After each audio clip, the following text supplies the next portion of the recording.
Hi everyone, welcome back to ClearRound Media. Today I wanted to do a quick video on changes you can be making to your website quite easily whilst we're in lockdown.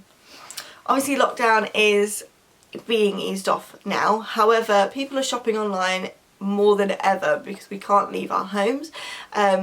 So here's some quick things you can check through your website to make sure that it's up to date and it is the very best reflection of you and your business. So firstly is to check all of your social links work. You might have changed your username at some point on your social media, or maybe when the website was set up it was input with the developers links or the hosts links.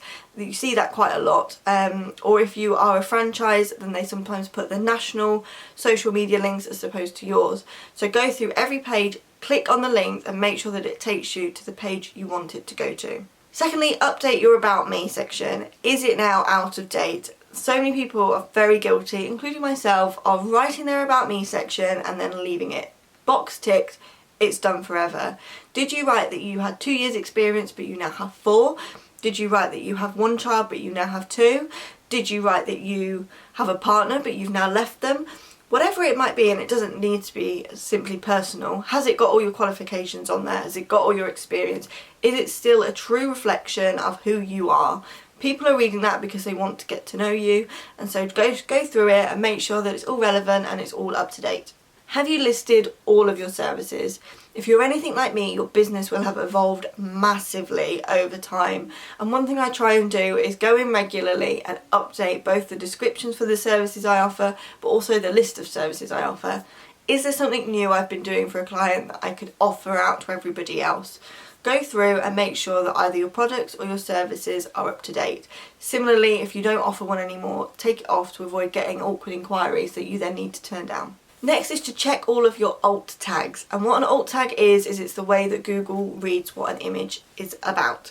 So go through every single image on your website, and yes, it's a big task, go through every single image and make sure that there is an appropriate and specific alt tag for it.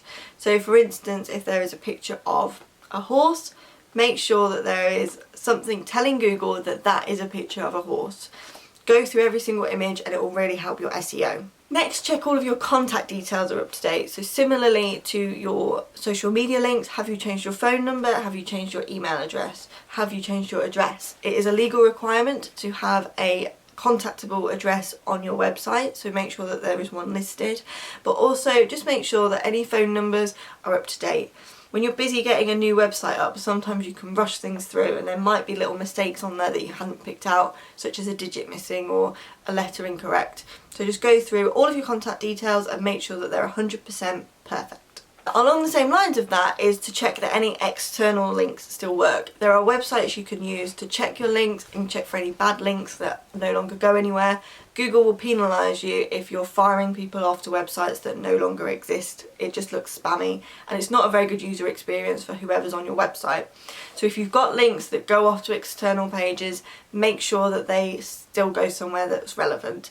If people can change the content on their website without telling you and without you even knowing, so click through on every link and make sure that where it's going to, you want your customers to be ending up.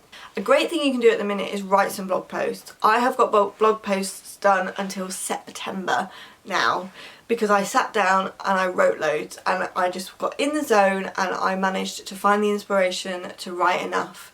If you've got the time now, if business is a little bit quieter, use this time to write some really relevant and interesting blog posts. I've got a newsletter on what you could use. If you'd like me to fire that over to you, just let me know, and it's got I think 6 titles in there that anybody can use to write some blog posts. And then finally go through page by page and work out if you've really utilised any internal or external links. Are you mentioning your packages on your homepage and does it therefore link to your packages? Do you talk about a different service within a description of one? Make sure that they link together. For a user experience, it's really good for it to be easy to navigate. If you're reading this paragraph, is it going to make you think about something else? If so, direct them to it so that they're not having to search for where they may want to go. Now is a great time to really get on top of your website. If you want some help in doing this, it is a service that I offer, so I'm more than happy to go in and do all of those things for you, absolutely fine. But also make sure you're going through, and even if at the end of it you think, yeah, my website is still perfect, then fabulous. But just use the time to give it a little audit and make sure things are all tickety-boo. Bye!